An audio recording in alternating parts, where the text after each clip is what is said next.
hello, so today I have for you a movie wrap up. Now this is not going to be like monthly or anything. What I'm doing now is just we're just gonna go from the beginning of the year to now. I have watched 19 movies and TV shows since the beginning of the year. We are going to go through that. Most of them I'm gonna put up pictures because I did not keep all my DVDs up except for some of the last couple. First up, the first movie I watched in January was Blood Predator, which came out in 2007. This is an extremely low budget horror movie about this group of people who are on this plane, and plane ends up crashing, and they end up finding this house that they can like live in, and it is so low budget. So this is supposed to take place, it's supposed to be like a blizzard until there's the snowcat that they're trying to fix. And every single time they cut to the outside of the snowcat, it's clearly summer. Sometimes they put like a snow field over it. It's the funniest thing. The villains are these dumb little CGI aliens. It's hilarious. It's terrible. Don't watch it. I have it because I got this DVD of like a whole bunch of different like low budget horror movies, and it was on there. Do not watch it. It's terrible. It's so bad. It's terribly acted. Everything sucks in it. There's no character. There's no story.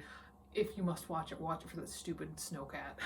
Then I watched season 1 of Hitorijime My Hero, which came out in 2017.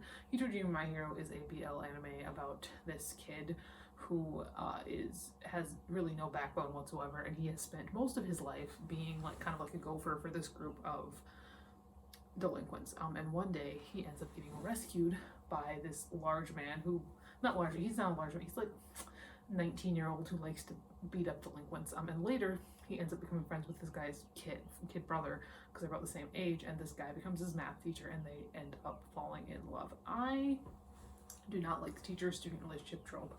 However, I've been reading the manga as well for this, and there are no good relationships in this manga. The other main one is between the little brother of the guy and his childhood friend, and it is extremely pushy and weird.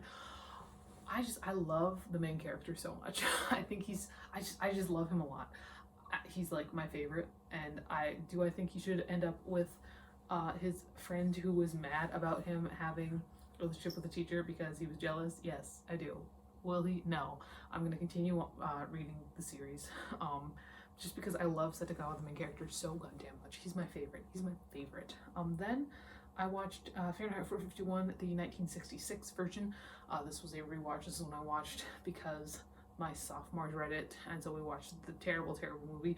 It's fun in a way that these 60s movies often are. It really does not do anything well, but it's fun. I love how, for some reason, Montauk has a German accent, and nobody else does. You know, it's a movie. I watched it. It's fine. Then I read Decadent Evil, which came out in 2005, which is apparently a sequel to something. I haven't watched the first one. It's done by the same guy who does the Puppet Master movies, and I really so it's about these vampires, and they're in love with there's this man that's in love with him. There's also this dwarf. Is that the word I should use? It's not like a mythical dwarf. It's like a vampire hunter shows up, and he's a dwarf, and he's a vampire hunter, and he's mad because these vampires, they killed his father, and there's this gross little puppet that they keep in a birdcage, and honestly, he should stay in the birdcage. It was bad. There was nothing. Was it better than Blood Predator? Marginally, but that's because I think it cost more than $5 to make. Maybe it cost $20. Then I watched Sasaki Miyano, season 1, out in 2022.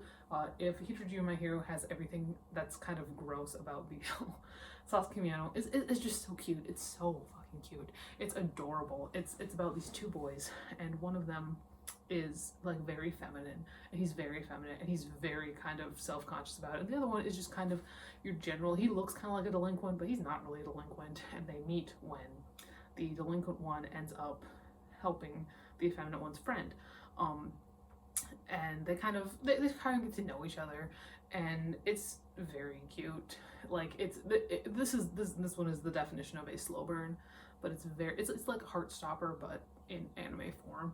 Then in February, I watched 2 movies. First up, I watched The Lost from 2006. This is a adaptation of a Jack Ketchum novel of the same name.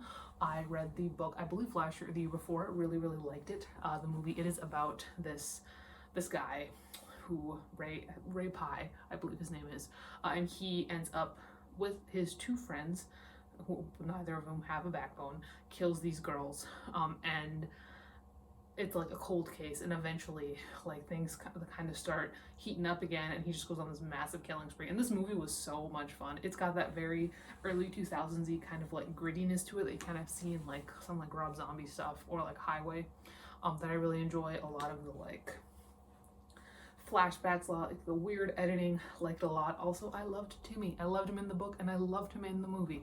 So great. Then Speak 2004. Honestly, could have done worse. Could have been a worse movie. Speak is the adaptation of the Laura House Anderson novel. The same name follows a girl who gets raped at a party and deals with her first year of high school, and she has a terrible time. And Kristen Stewart's in it. Then in March, I did finish up the first season of The Legend of Vox Machina from 2022. I'm like not caught up on Critical Role. I watched like the first 18 or so episodes of the first campaign, and I watched like the first 6 of the most recent campaign. But I'm familiar with the characters for the first and the third campaign. I know nothing about the second, even though I know that's the most popular one.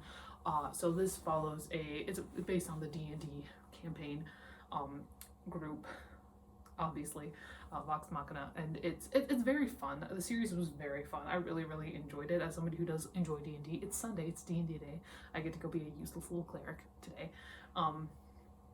We're like level 6 and I have like 27 hit points because I made my dumb stat constitution. But it's really fun. It was really fun. I really enjoyed it. I like the humor. I'm excited to watch the second season at some point. Then I did watch We're All Going to the World's Fair 2022. Honestly, this movie was a little bit of a disappointment. This is a horror movie, kind of. It's like found footage. It's about this girl who ends up taking the World's Fair challenge, where like people say we're all going to the World's Fair, and they go into this challenge, and supposedly really creepy stuff's supposed to happen to them, and it's up to the viewer to decide whether this stuff is like actually happening or if it's just like everybody else and it's a joke, or if this woman is actually going insane. And we follow her. It's, you know, there was one part that was kind of genuinely kind of disturbing, where she was like, all of this is like on camera, it's found footage from her like webcam, and so she's like dancing and like singing, and at one point she just stops and she just screams, like she's like, let her go kind of thing. And that was kind of creepy. Other than that, it was mostly boring. Then I rewatched American Horror Story Murder House 2011. This is my favorite season of American Horror Story, is the first one. I do think that as I get older, obviously when I was in high school, I loved Tate Langdon. Look at me. Obviously when I was in high school, I loved Tate Langdon. I am wearing a Homestuck sweater right now. But as I get older, I do realize that my one true love is Charles Montgomery. Oh man, I just love how he just hangs out in the basement until somebody needs to be cut up, and then he's like, I'm here to serve. And it's fantastic. I love the first season of American Horror Story. I know it's very cheesy, and as rewatching it, it is super cheesy, super cringe, as the kids say. But I still love it. I love it a lot. I do own all seasons of American Horror Story on DVD because I kept trying to rewatch it, but I'd always like get caught somewhere. And because of who I am as a person, when I would rewatch it, I'd start over again from the beginning. So I've seen the first season of American Horror Story like 20 times, but I have them all on DVD. First time I petered out halfway through Hotel is the farthest I've ever gotten. So I've heard it gets worse as the series goes on. I'm sure it does. Then I watched Speck 2002. This is a serial killer biopic about Richard Speck, and it's mostly about when he went in and killed a whole bunch of like nursing students. I believe it was something like that. It wasn't all that good. I mean, I think whether it's good or bad, we're in the golden age of serial killer biopics at this point, and Speck was just not that good. You know, it's, you know, I watched it. And then I watched season 1 of Shadow and Bone in 2021. So when it comes to the books, I read the first 2 books in the Shadow and Bone series. I never read any of the Six Crows books. I never read any of the Nikolai books. I read the first 2 books in Shadow and Bone series. I read them like years and years apart. I remembered absolutely nothing about them. So when I came in, I watched this because I kept getting a bunch of Whisper on my TikTok For You page. So I went out like, okay, we'll watch it. I watched an episode every night. It was really good. Talk about it a little bit more when I get to season 2, which I finished in this month in April. So in April, I did watch, we got our first DVD here, If I Stay by Gail Foreman. This is my DVD here. It's a Foreman library copy. This is the story of a girl who ends up, her and her entire family get in this massive car accident and the shittiest blizzard I've ever seen. Granted, I'm from North Dakota. Maybe I'm just used to more intense blizzard, but I'm just saying this was not a blizzard. And then it's about her kind of deciding whether she wants to stay or go or die. By go, I mean die, because her entire family's dead and she feels like she has nothing left. And this whole movie's, told through flashbacks, and so we kill the characters and then we go back and we get to know them. I've read the book. The book's the same way. It's very meh. This is very much a product of its time. This is very 2014 young adult. Then I watched season 2 of Shadow and Bone, which came out this year, 2023. Jesper and Wyland do have my whole heart. It does make me really want to read the Six of Crows books. I'm gonna say that right now. I want to read the Six of Crows books now, and I guess finish the Shadow and Bone series. But I want to read the Six of Crows now. Basically, Shadow and Bone, the TV show. From what I can tell, I have not read all the books associated, and it's been a long time since I've read any of the books associated. But from what I can tell, what they did is they took the crows, which are largely seen as much more interesting than the Shadow and Bone characters like Alina and them, inserted them into the Shadow and Bone plot and gave them a little bit of their own stuff, just a smidge, and then let that run wild. I really enjoyed it as somebody who has not read all the books. I can see though where it might be tough to get through if you are a big book stan. Like I said, I haven't read all the books or even most of the books, so I really enjoyed it. I thought the characters were really fun. I thought they were really well cast.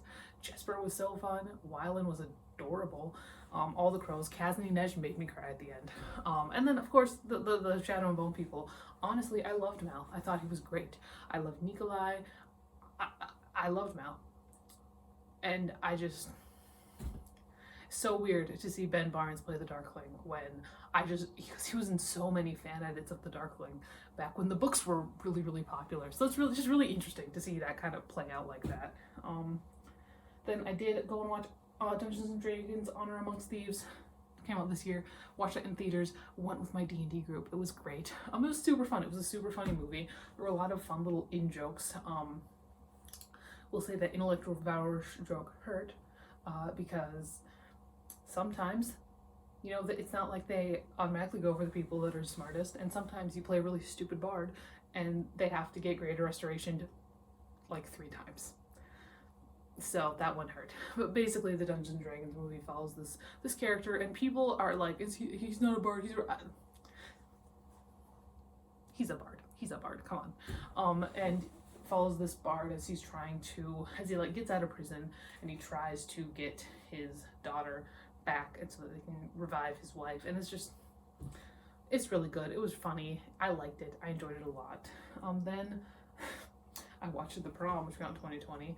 Oh god. This movie, I refused to cry at this movie, even though the end almost made me cry. This is based off of a Broadway musical. I think it gets a lot of issues because it did have James Corden in it. But it's about this girl who she is in high school in, I believe, like the Midwest or something. I think Indiana. Indiana. That's where the Don't Be Gay in Indiana thing comes from. And her prom doesn't want to allow her to go with her girlfriend, and so these like off-Broadway actors come in and they just fuck everything up. Do you mind? I just wasn't gonna cry at James Corden. Was my whole thing there. Then I watched The Puck Hogs from 2009. This is a hockey mockumentary about this group of aging hockey players who this is like their last chance to play, and it's very funny. I mean, it's got Canadian humor takes a lot to get into, honestly. Like, it's just weird, honestly. It's weird. It's a weird kind of humor. But once I got into it, I did like it. My favorite character was Discount Justin Long. It was not Justin Long, but he might as well have been. He looked kind of similar, and he played the same kind of character that Justin Long plays in every comedy he's in. But yeah, it was okay. It was decent. I did enjoy watching it. There were some genuinely funny scenes, but like I said, Canadian humor takes a bit. Then I watched Firestarter, which came out in 2022, and my god, this was bad. It was just a bad movie.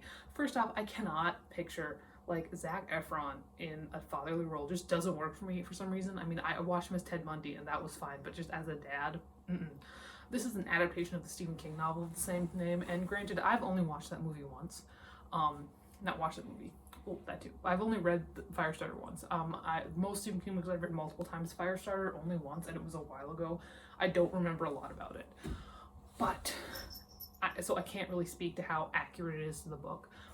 But the pacing was so weird, and there was just no like real weird, good like consistent story. It was just a weird pacing about, and then this little girl just went crazy, and that's all it was. So yeah, it was just a bad movie. And then finally, I did watch Final Destination 3, which came out in 2003. I had a lot of fun. I've watched Final Destination 1 and 2. And I watched the kill counts for all of them because they're just such fun deaths. And this was super fun. I enjoyed it. It had some good deaths to it. These movies, I mean, you don't watch them for the plot because it's, if you think about the plot too hard, it doesn't end up making much sense. But it was a lot of fun to watch, and I had a good time. And that is where we're at. And so these, plus all of the other ones, are what I watched in the past couple of months. That is all for today. I will talk to you later, and Jelly Jam is here to say goodbye.